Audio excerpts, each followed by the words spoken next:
Good to see everyone this morning. We're glad you're all here and to be with us today. If you're visiting with us, we want to extend you a very special welcome. Encourage you to come back and be with us any time possible.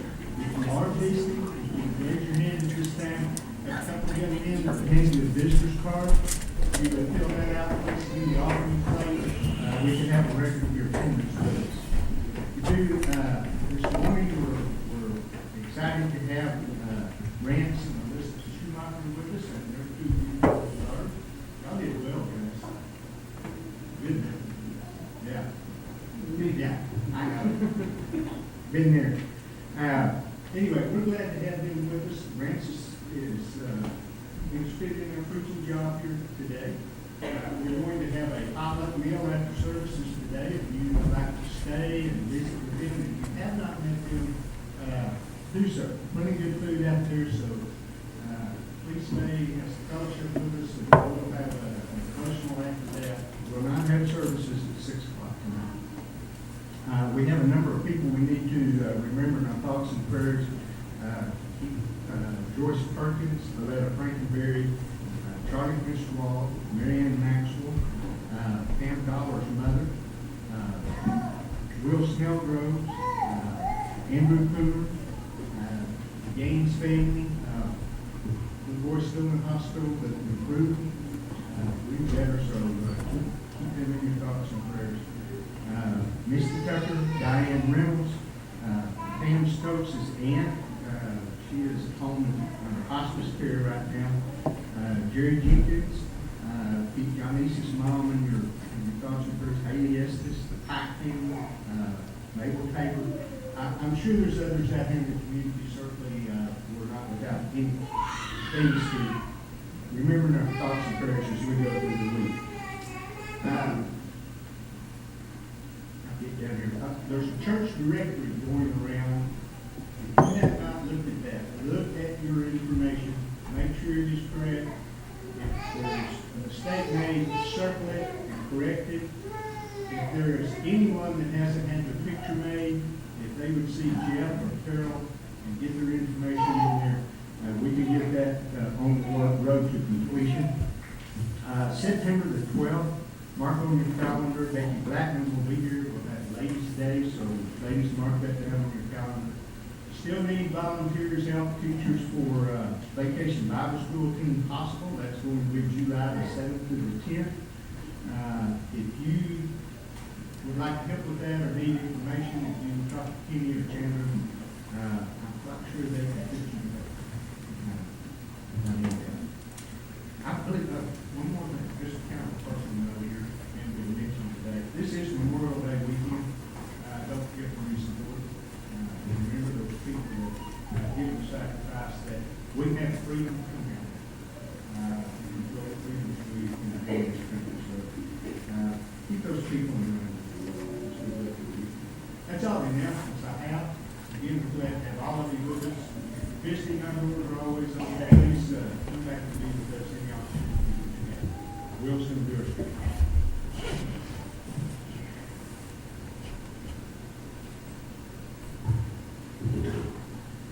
If you would, please turn your Bibles to Romans 8:18-25. I consider that our present sufferings are not worth comparing with the glory that will be revealed in us. The creation waits in eager expectation for the sons of God to be revealed. The creation was subjected to frustration, not by its own choice, but by the will of the one who subjected it. And the hope that the creation itself would be liberated from its bondage to decay and brought into the glorious freedom of the children of God. We know that the whole creation is enduring as in the pains of childbirth, right up to the fact not only so, but we ourselves who the first fruit of the Spirit grow inwardly as we wait eagerly our adoption as sons, the redemption of our bodies, for in this hope we are saved. The hope we see is no hope at all. Who hopes for what he already has? But if we hope for what we do not yet have, we wait for patience.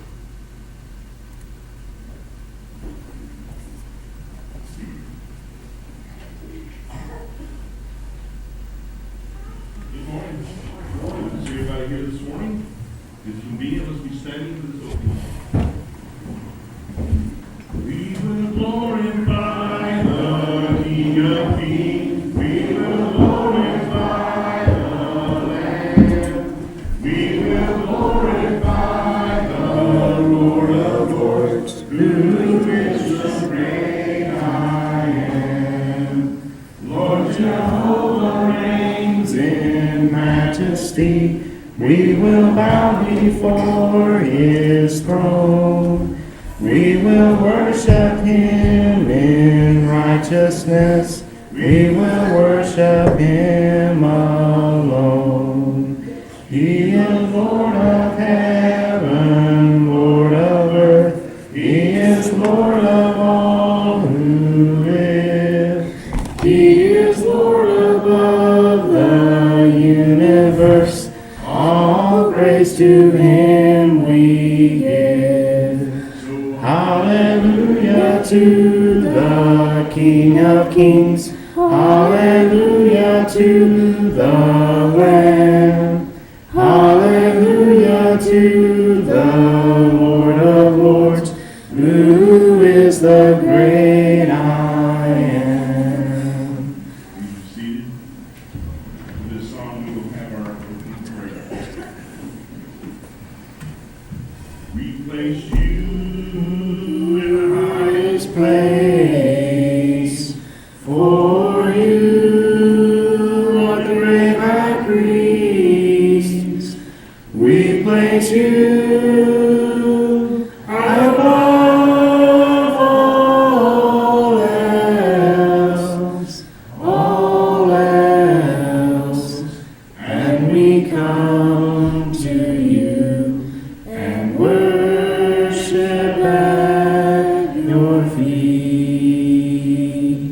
We place you on the highest place, for you are the great high priest. We place you high above all else, and we come to you and worship at your feet. You on the highest place, for you are the great high priest. We place you high above all else, and we come to you and worship at your feet.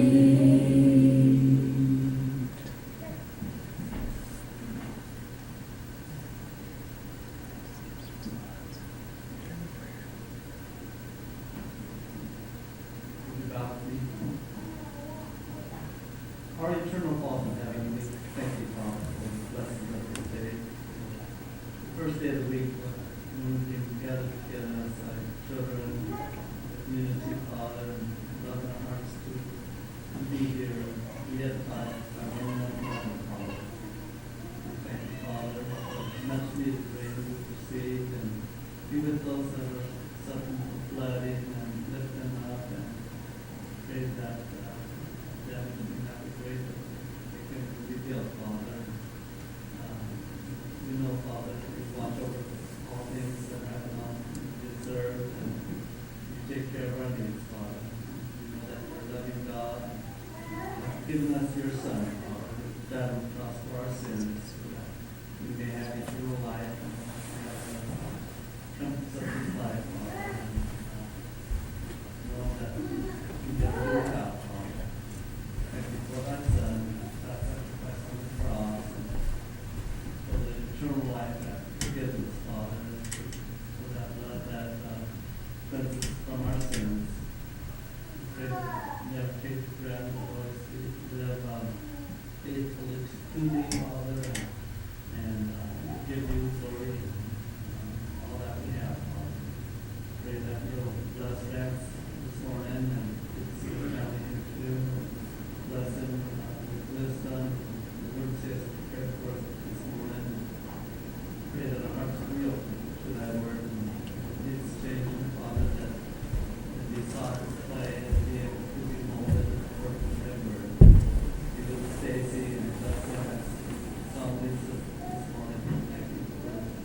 ability and willingness to serve in this manner. This day we remember those who have served in the military, those who are serving, that you bless them with safety and protect the borders and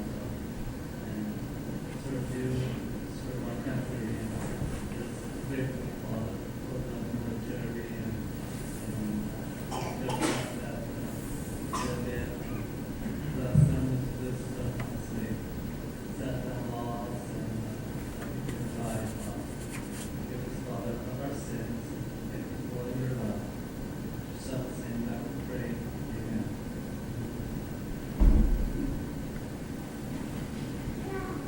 Using your books, between 166 and 7.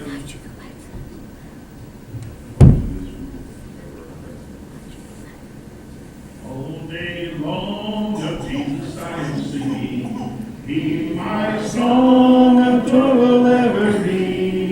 All the while He keeps my heart beating, For His love is everything to me.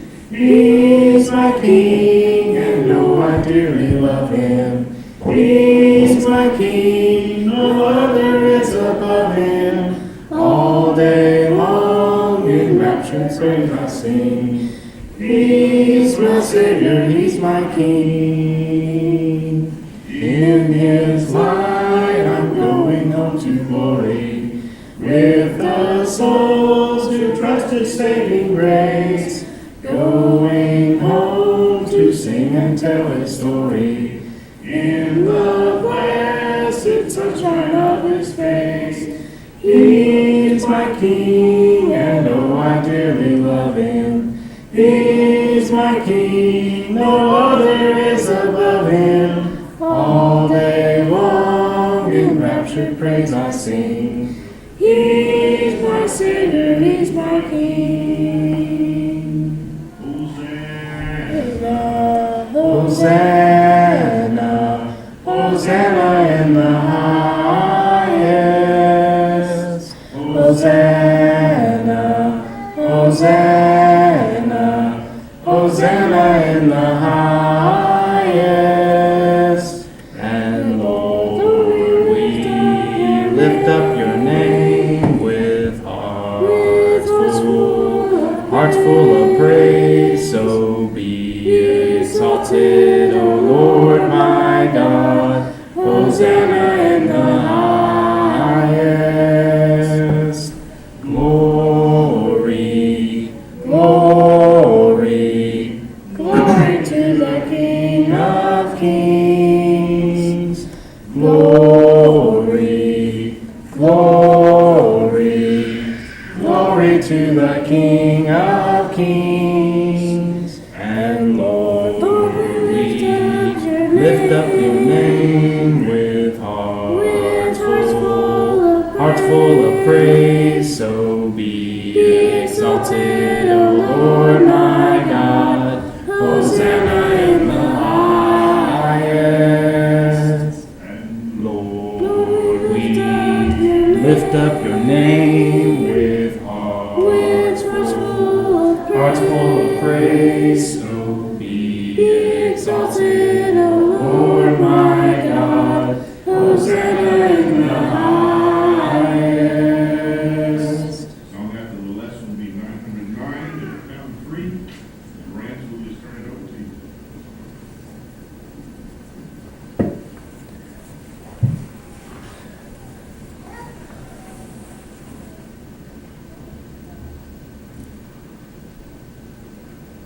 Good morning, everybody. I want us to hopefully put our mindset somewhere. I know it's inevitable. I'm here to try out. But right now it's time to worship. I know it's inevitable that you're going to see, you're going to see if you like the way I preach or not. You're making a judgment on who we are. But right now we're in the midst of worship. So if possible, I want to bring us back and remember that what we're doing here is not so much looking at who I am. It's going to happen, but we're looking at the great work of God. We're worshiping, we're learning about Him, and so if I can bring our hearts and minds to that, hopefully that's where I want us to approach this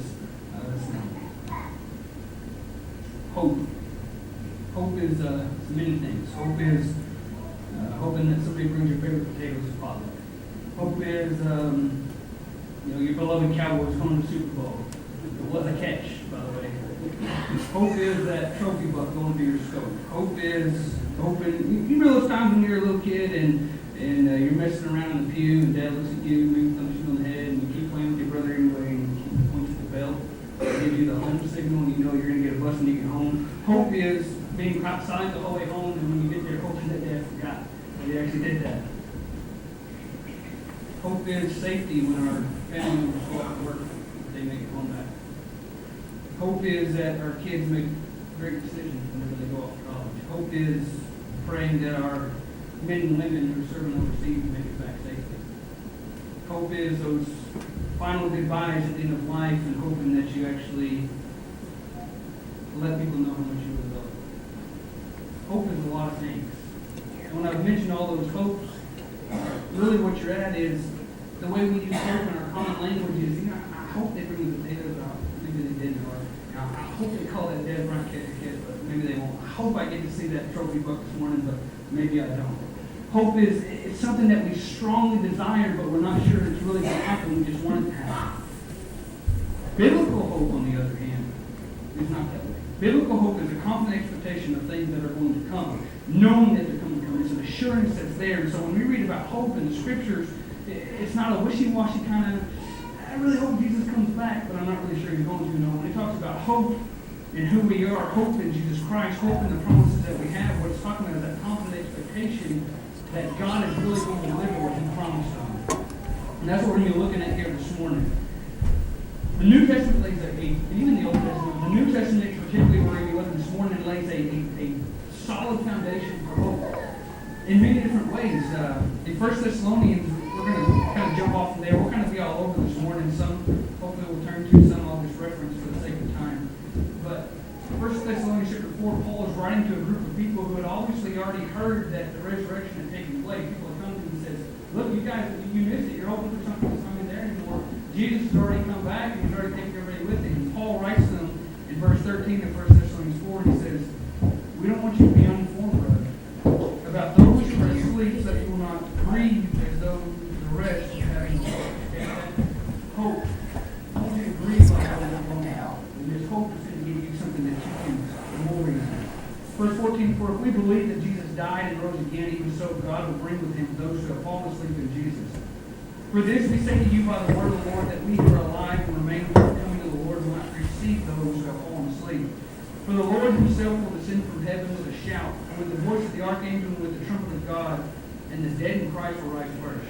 Then we who are alive and remain will be caught up together with them in the clouds to meet the Lord in the air, and so we shall always be with the Lord. So Paul is trying to comfort these people who believe that they've already missed out on things, saying, no. Here's what's going to happen. Here's what's going to look like. You didn't miss it. Hang on to that hope that you still have. Don't grieve with people who don't have any hope any longer. And he says, this is what it's going to be like. You will be with the Lord forever. Therefore, verse 18, comfort one another with these words. This idea of hope, this hope that we cling to, this hope that they are afraid that they had lost, Paul says this hope, whenever you have it again, this is what brings comfort. As you share it with one another, it brings comfort. The verse that was read at the beginning this morning, Paul says in Romans chapter 8, verse 18, I do not declare that the sufferings of this world will be compared with the glories that be revealed in us. He's going to say in Romans chapter 5 that we exalt in our hope, and that word exalted, it's a really cool word. It comes from Latin, ex, which means out, and then a Latin word that I can't pronounce that means leap. So literally it means to leap for joy. He says we exalt in our hope. We leap for joy in our hope. It's something that we glory in, we find joy in. He's going to say that the mystery of the gospel is Christ in you, the hope of glory, Colossians chapter 1. Several times in Acts, they're going to say that we are on trial for the hope of the resurrection, for the hope of the promises of God, for the hope of Israel. That's what they were on trial for. That's what they were facing persecution for. We say in Hebrews that we will continue to be the house of God as we boast in our hope. Paul's going to write to the Corinthians who are having a slew of problems in their congregation. He's going to tell them, after going through all these things and bring them back to the gospel, he's going to finish by saying Maranatha. Maranatha is a Greek word. Some translations go ahead and translate it. It's a Greek word that means Lord, come quickly. Paul, he's praying at the end of writing a congregation that has all these problems, and and he's telling them, Lord, please come quickly. And he's bringing the Christians there as well into that prayer so that they both have that hope. To be dead honest with you, I don't hear a lot of prayers using Maranatha these days. And I don't hear a lot of Christians talking about Maranatha type things. See, hope is a foundation laid in the New Testament because Christianity are kind of full of uncertain times, full of uncertain things. Let me just kind of paint a picture for you. During the reign of Nero, which was about the time that Christianity was really blossoming, First Peter was written during the time of Nero. Nero was a king that hated Christians. What he would do, you heard of the gladiators, whenever they would bring Christians into the Colosseum there in Rome, and then have them fight lions and animals that would just rip them apart. This was entertainment for the people. Nero would get Christians, and he would tie them to a stake with this cloth that was meant to burn. He would tie them to that stake alive and light it on fire to burn alive to give him light while he walked in the garden during the evening. Christianity was facing persecution. Christianity was trying to be squelched by the Roman Empire, trying to be squelched by the Jews. It was trying to be squelched by different Gentiles. Christianity was at a time where they met in caves and they met in places of hiding. They didn't make a big stir if they didn't have to about what they were doing and how they were meeting. Why? Because they knew Christianity could face persecution. Now you get why they talk so much about hope. Brothers and sisters, Christianity is always going to face uncertainty. There's always going to be uncertain times in our lives. And here's what I mean by this. I'm not oblivious to what goes on in the news, and you're not oblivious either. We worry about things like ISIS. We worry about the wars that are going on in this world. We are concerned with our families. We're concerned with our faith. I get it. I'm there. I'm not oblivious to this. You're not oblivious to this. The gospel's not oblivious to this. I've got patriotism that's concerned with the freedoms of this country. I love this country. I love the freedoms that it gives us. I love that we can wear the American flag on our tie right there. And that we can have freedom of speech. That we can have the freedom to practice our religion and evangelize our religion. And people aren't going to cut our heads off for it. I love that. I love that I get to shoot guns and have guns and own guns and trade guns and buy guns and all those things. I love the freedoms that come in this country. And sometimes I'm concerned with it, to be honest. We understand that our dedication to our families causes concerns for what our families what's going to happen to them. Especially, we wonder what kind of family are we going to raise? What's it going to be like when our kids are 20 and 30? What's it going to be like when our kids are in their 40s and 50s and we've got grandkids who are growing up in a whole different culture that might be? Concerns about that. We've got concern, our faith has concerns that one day we're going to be actually persecuted for the faith that we profess. It might happen, it might not, but it might happen in this country. I don't know. But I've got these concerns, we've all got these concerns. Christianity has these concerns, and it has since the beginning of Christianity. That's why Paul and the other apostles and prophets write so much about hope and bring Christians back to this idea of hope so often. You see, hope for this reason is grounded in the assurance and in the power of who God is. Let me try to explain it this way. You've got in Numbers chapter 11, the people have been brought out of Egypt by the hand of God. We're talking about it here in the children's church here this morning. I heard the story about the plagues. And so this mighty outstretched hand of God and this power of God, for which all the Israelites saw, mind you that. All the Israelites saw these plagues. They were able to see the Egyptians suffer on them. They heard the cries whenever the death angel came to kill all the firstborn. They heard all that stuff. They saw that stuff. And then as God brought them out of Egypt and they plundered the Egyptians, they left a wealthy people and they gave that place where they're hemmed in by the Red Sea right here and mountains on this side and the Egyptian army was swimming on this side. They saw the Red Sea part in half and they walked through on dry ground and they looked back and they saw that Red Sea came back over the Egyptian army and they journeyed on. They saw those things. It was tangible to them. They felt that. Whenever they walked by, they could see the wall water here, wall water here. Maybe there was mist blowing off of it. I don't know. But it was a very tangible thing that they felt and knew. And then as they get out there, they'd be complaining and grumbling. At one point in Numbers chapter 11, they said, would that we would have died in Egypt. Or at least we had meat and fish there. God says, you won't need it. I'll give you some meat. I'll give you quail that's coming out your ears and out your nostrils. And Moses backs up and he says, God, is there enough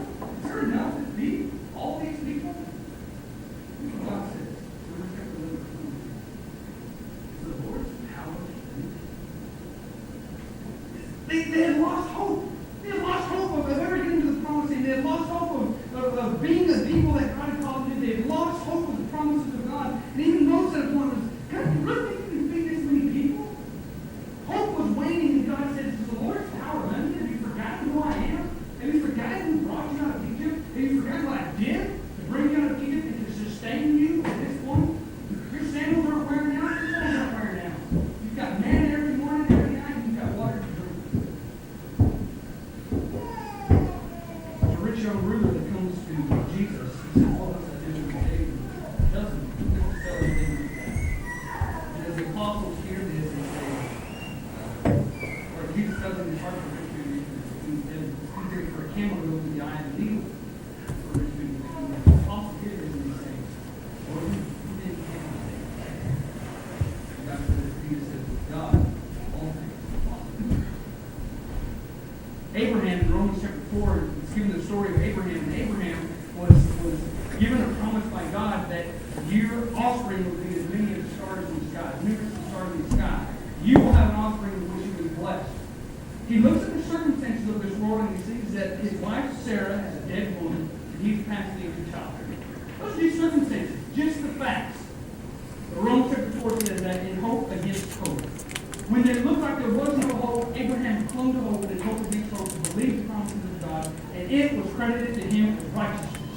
You see where hope, when we trust in the power of God and that hope becomes solidified in our life, it's not just that we get what God says He's going to get us, that's part of it. But what it did was for Abraham, when he trusted in the power of God, even when in hope it looked like it wasn't going to happen, he hoped anyway. It said it was not just that he got the son, but it was credited to him as righteousness. In Romans chapter 4, it's talking about the gospel there and being justified by faith. And it ties that to the hope of Abraham. Hope that God was going to do because of hope that the promises of God were going to stand firm and were going to stand steadfast. 2 Corinthians chapter 1. Paul's writing to these beloved people.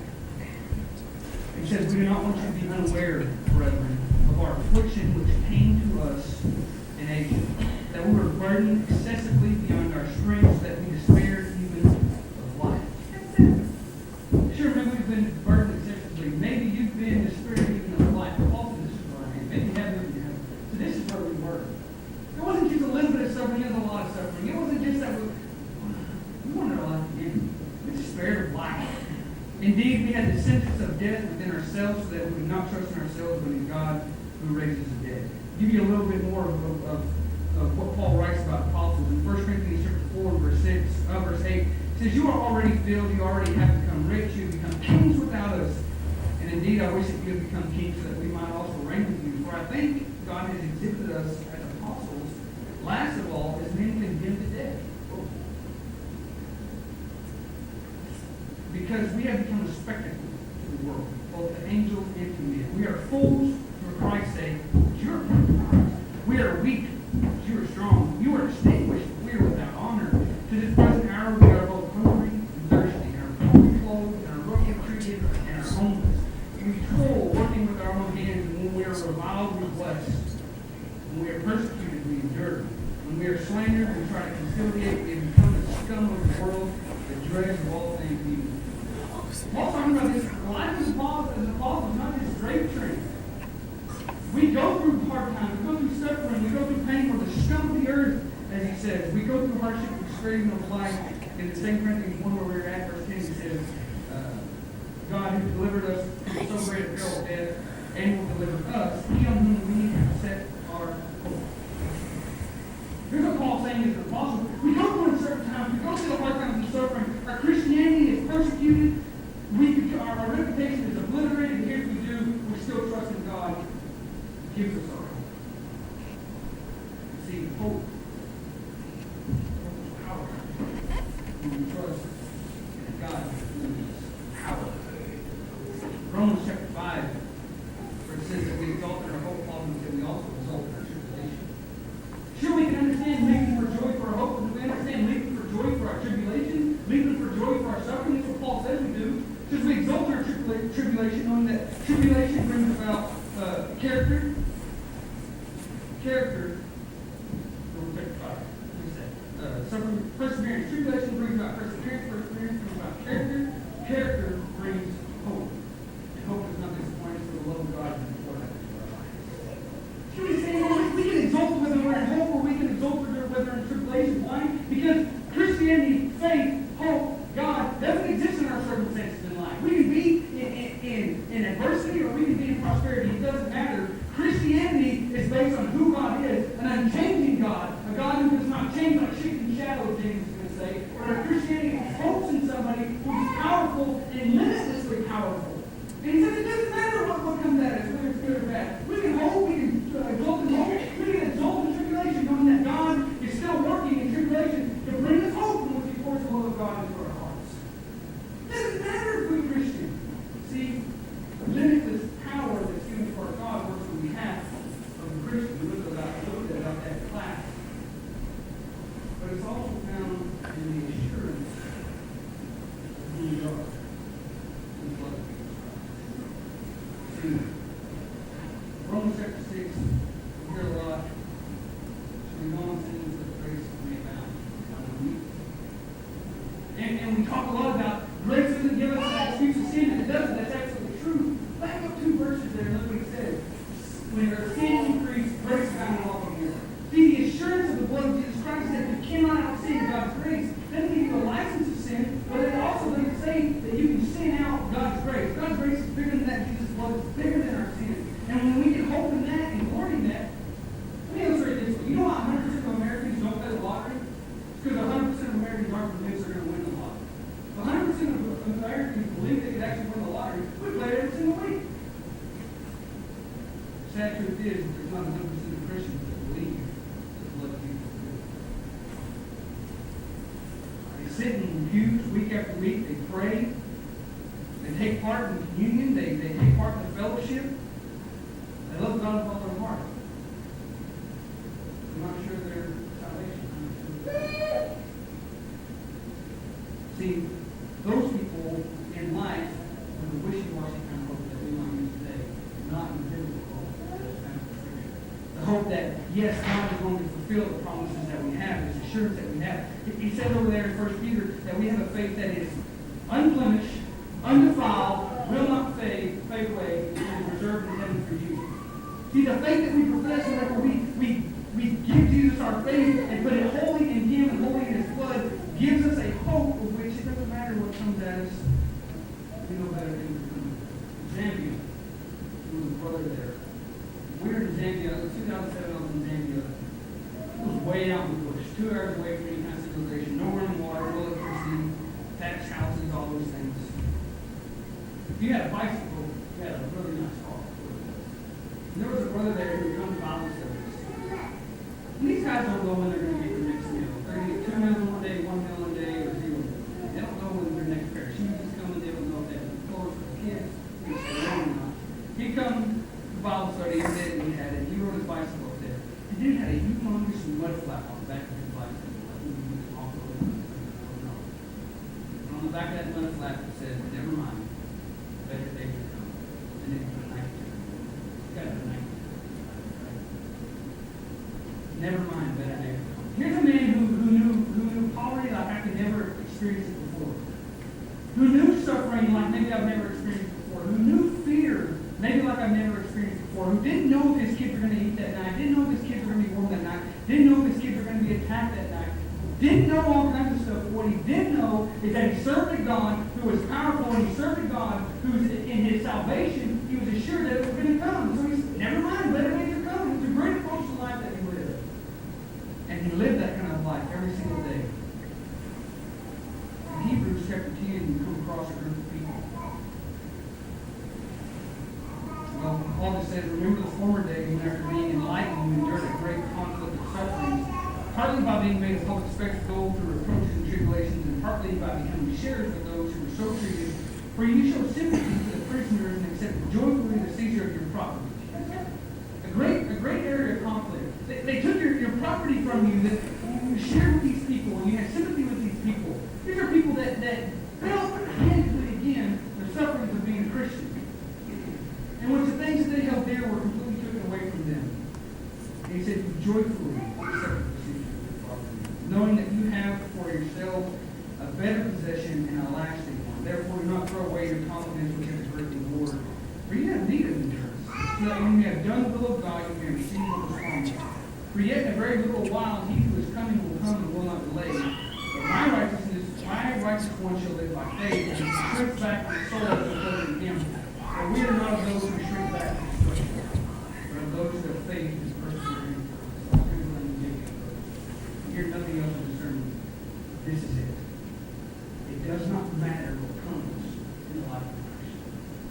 suffering, hardship, adversity, doesn't matter, prosperity, victory, venture, whatever it may be, it does not matter. We can sustain anything if we cling to our hope. We were going to Nebraska about a month ago. Dr. Earl was going with us, and we told Dr. Earl when we get there, we never met these people. These people love Jesus. We love being with these people. And so we get there, we check in the hotel, and after the hotel, we tell them we're going to go with the people of Jesus. And right there, we go to Applebee's to grab some to eat. We get to Applebee's, and she goes, these people love Jesus. No, these people love Jesus. I said, well, I mean, you know, that's not what I meant at all. I said, we're fixing to go there in a little bit. So we were there that weekend at a wonderful youth rally, and then on Sunday, we showed up again to the building, and Dr. Earl looked at the mom and said, I don't think you can go there. You know, as long as a Christian clings to hope, he won't talk about Jesus. Hebrews 10, verse 23 says, let us hold fast the confession of our hope without wavering, for he promised faithful. See, what hope does is it ties us to the gospel. It ties us to God in ways that nothing else can. Whenever we look at this, you understand we're on the fallen side of glory, right? That we're not in heaven yet. And so this sin-cursed earth is going to bring about suffering and hardship and tribulation, peril and sword and all the other things that Paul talks about in Romans 8. It's not glorious here. Sure, we have moments of joy and bliss and whatnot. But what Paul or the Hebrew writer is talking about here is if you feel hold fast, confession of your hope. You understand that he will promise you faith. He said, if you are a chapter earlier, Hebrews 6, he says, we have taken refuge, we have strong encouragement to take hold of the hope set before us. This hope we have is an anchor of the soul, a hope which sure and steadfast, one which enters within the veil where Jesus is here and forerunner for us, having become a high priest forever according to the order of Melchizedek. Something that takes the soul and anchors it in the very heart, and the very grace, the very love, and the very power of who God is. And the reason is going to be propitiation, sacrifice, atonement for our very sins, in which His power and in which His assurance is lived out in our lives. Then Jesus summed up this whole sermon in much better words than ever I could part. John 16:33. His very last words, quickly go into the garden and go through the passion. And this is how He chooses to end these last words of His law. In this world you have tribulation. But take heart. I have overcome. God in heaven, thank you so much for being a God that gives us hope, for understanding that we would need hope. Lord, you tell us that no one hopes for what we've already seen, and Lord, we haven't seen glory yet. We haven't looked at you face to face. We haven't heard the words, well done, good and faithful servant. But we hope for it. And we hope for it, Lord, with the assurance that we serve God who is powerful enough to make it happen. We hope for it with the assurance that comes in the blood of Jesus Christ, and which we cry out that we have on us the same trust in Jesus. Lord, we thank you for being a God who has given us this story of redemption, the story of reconciliation that continues to call us towards you and call us towards your faith. Lord, we thank you for the message of hope that gives us a message to this world. Lord, as they see us in this world as people who even in hope against hope as Abraham had. The world looks like it has nothing left to hope in. We exult, we live for joy in our hope. And give us a message, Lord. Help us to understand the responsibility that hope gives us to one another, to encourage one another, and hope one another. The responsibility that hope gives us as we Lord, even the responsibility that hope gives us as we minister to a lost and dying world who is desperately seeking for something bigger and better than we do. Knowing that we have a message of hope, have a message of something bigger and better. It's the message of you, Lord. Lord, would you help us to be that kind of people? Be busy being those kind of people. Lord, would you increase our hope whenever it starts to waver? May we never be like those who came out of Egypt and were lost. Lord, may we be a people who are journeying every step of the journey, whether in prosperity or adversity. We sink our feet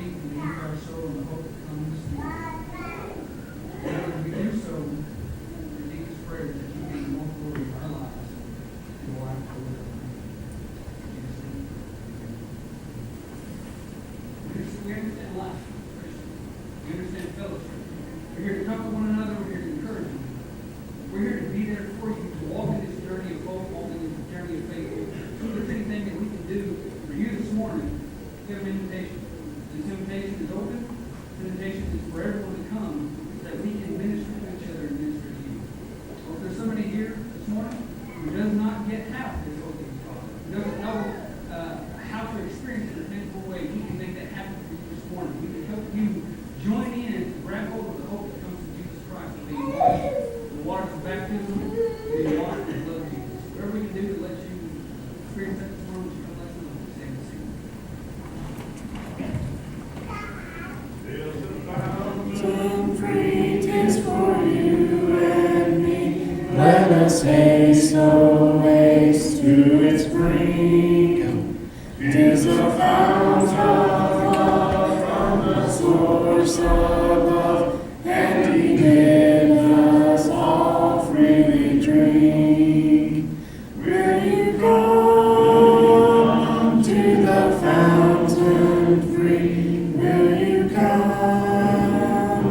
'Tis for you and me, thirsty soul. Hear the welcome call. 'Tis a fountain open for all. There's a rock that's cleft, and no soul is left that may not its pure water share. 'Tis for you and me, and this stream I see. Let us hasten joyfully there. Will you come to the fountain free? Will you come? 'Tis for you and me, thirsty soul. Hear the welcome call. 'Tis a fountain open for all.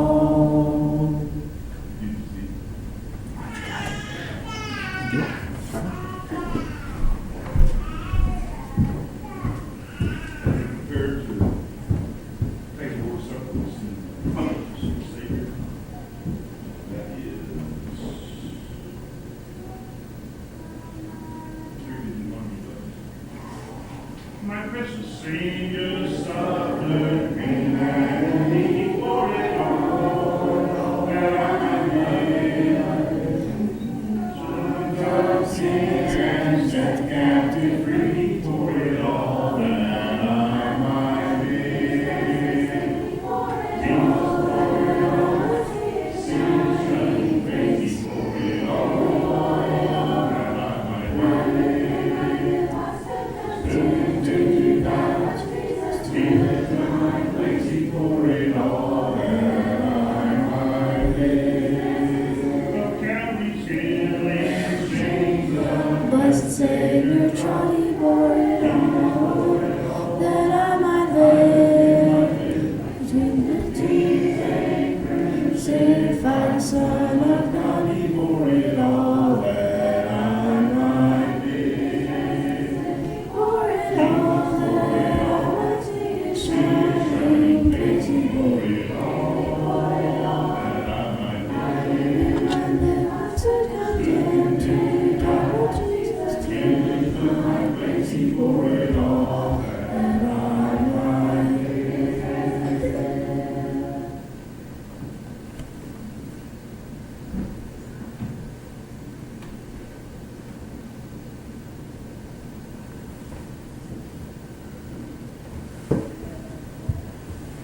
Dear Heavenly Father, we thank you so much for your many blessings.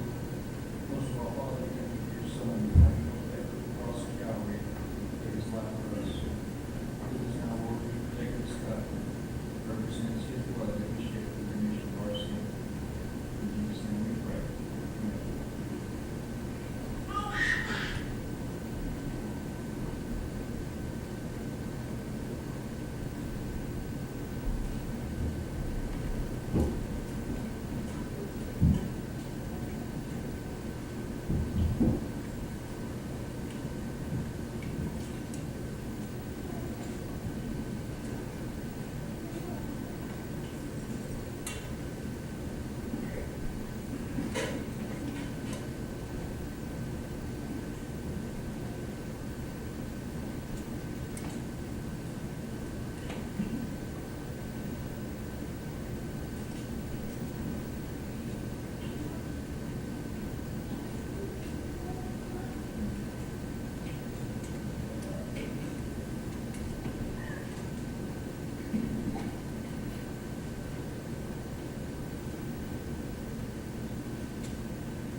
Let's give thanks for y'all. Dear Lord, we thank you so much for this time to be able to come together and to worship you, Lord. I pray that you be with us now as we give back to you part of what you've blessed us with. Lord. We live in such a blessed nation. We thank you so much for the rain and all the blessings that you give us. In Christ's name we pray.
I'll let you take us home.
merciful Savior, precious Redeemer and friend. Who would have thought that a lamb could rescue the souls of men? Oh, you rescue the souls of men.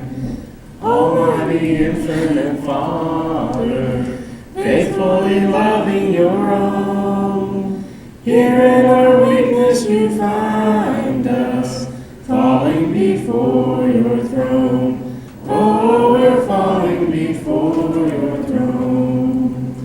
You are the one that we praise. You are the one we adore. You give the healing embrace our hearts always hunger for. Oh, our hearts always hunger for. Good job. Thanks. That song, just let Jamie know. Good song. For the community. It's a tough one to keep up with. So you learn, it's kind of how you learn. Not everybody will. Yeah. So you did really good there. Do you want to go turn off the stuff? Sure. Find Lawrence and get his mic.